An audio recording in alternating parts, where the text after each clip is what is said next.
Salut les gars, j'espère que vous allez bien. Moi c'est Jeff Ngo et bienvenue sur la chaîne Motivation 237. Aujourd'hui je vais vous parler d'un gars. Aujourd'hui je vais vous parler de l'homme le plus endurant du monde. Mais avant ça, caresse délicatement le bouton s'abonner et active la cloche de notification pour ne pas rater les vidéos qui suivront. Je disais tantôt, je vais vous parler d'un gars. Je vais vous parler d'un gars qui a fait la semaine de la mort, qui a passé la semaine de la mort 3 fois. Quelle épreuve d'intégration de l'armée américaine. Et cette épreuve est considérée comme l'épreuve militaire la plus difficile au monde. Mais lui, il a décidé de le faire 3 fois. Je vais vous parler d'un gars qui a intégré les Navy Seals, la Air Force, qui est parti en Irak. Et tout ça avec un trou dans le cœur de la taille d'une pièce de 100 francs. Et cela est dû à une maladie congénitale qu'il a eue et qu'il a laissé ses séquelles. Il a été déclaré inapte. Je vais vous parler d'un gars qui a été maltraité par son père, qui a été battu, qui s'est fait battre, lui et sa mère, par son père alcoolique, qui a été forcé aux travaux dès l'âge de 6 ans. Je vais vous parler d'un gars qui s'est fait rabaisser toute sa vie durant ses années de lycée. D'un gars qu'on appelait nègre, qui n'allait rien devenir, gros nègre. Mais cela ne l'a pas empêché d'intégrer l'armée, de lutter 2 fois contre l'obésité et de faire un marathon de près de 160 km. Aujourd'hui, je vais vous parler du parcours de la mort du tristement célèbre David Goggins.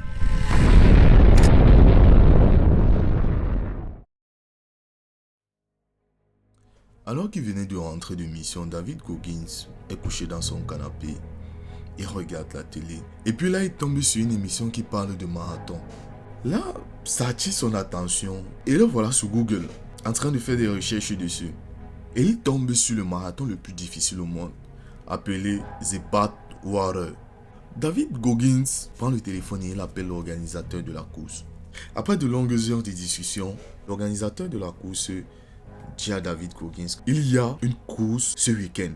Si tu réussis ce marathon, je vais te prendre dans mon ultra-marathon.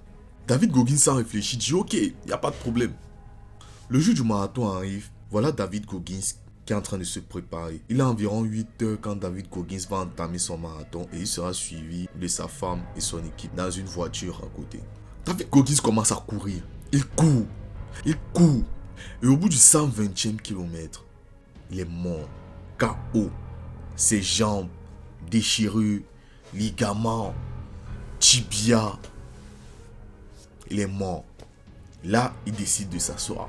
Quand il s'assoit, sa femme lui dit, chérie, regarde l'état dans lequel tu es.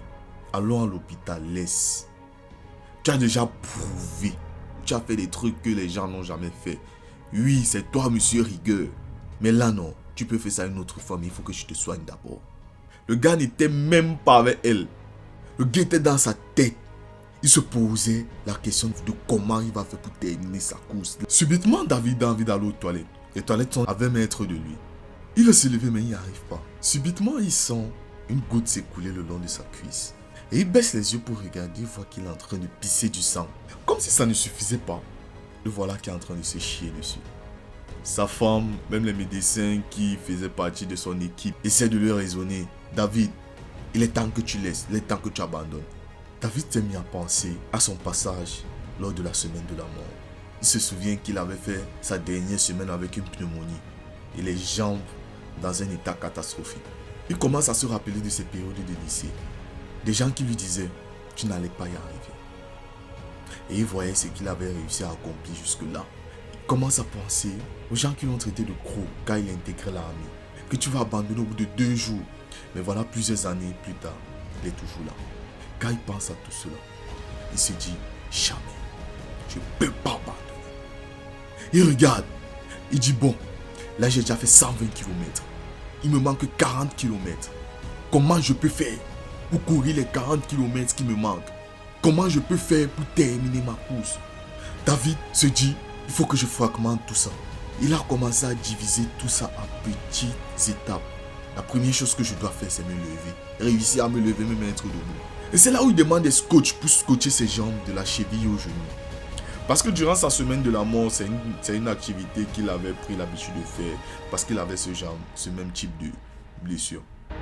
Donc du coup, il s'est dit, bon, Je vais juste recopier ce que j'avais fait auparavant. Il scoute ses jambes. Et puis il essaie de se relever une première fois. Il tombe, comme Jésus était tombé avec sa croix sur le dos. Et puis il essaie de se relever une deuxième fois. Et là, sa femme ainsi que les membres de son équipe viennent l'aider à se relever. David fait un pas. David fait 2 pas. David fait 3 pas. Et c'était lancé. Voilà David qui est en train de marcher. Au bout de 10 km de marche, sa femme regarde le temps et regarde la distance qu'il a parcouru. Sa femme lui dit, David, laisse comme ça. Tu as déjà trop fait. Regarde, tu pisses du sang, tu te chies dessus. À l'instant où elle a dit ça à David, David s'est dit, mais c'est vrai. Qui sur cette terre serait debout dans mon état? Moi qui suis en train de pisser le sang. Moi qui suis en train de me chier dessus. Avec mes jambes fracturées. Qui serait debout? David est devenu une autre personne. Ce n'était plus lui-même. David a commencé à courir. Quand il courait, ce n'était plus une histoire de course. Quand il courait, c'était lui contre lui. La seule chose qui pouvait l'empêcher de courir, je suis sûr que c'était une balle dans la tête. Et ce n'est qu'à l'arrivée qu'il s'est arrêté. Direction hôpital, il était mort. Dans cette histoire, David Goggins nous rappelle, à chaque fois qu'on va abandonner, nous devons penser à tout ce qu'on a déjà eu à faire, à tous les sacrifices, à toutes les étapes difficiles que nous avons déjà eu à traverser. C'est dur, tu n'arrives pas à partir à l'école, il n'y a pas l'argent. C'est dur, on t'a abandonné avec les enfants. Oui, mais maintenant il y a tes enfants. Est-ce que tu dois arrêter de vivre?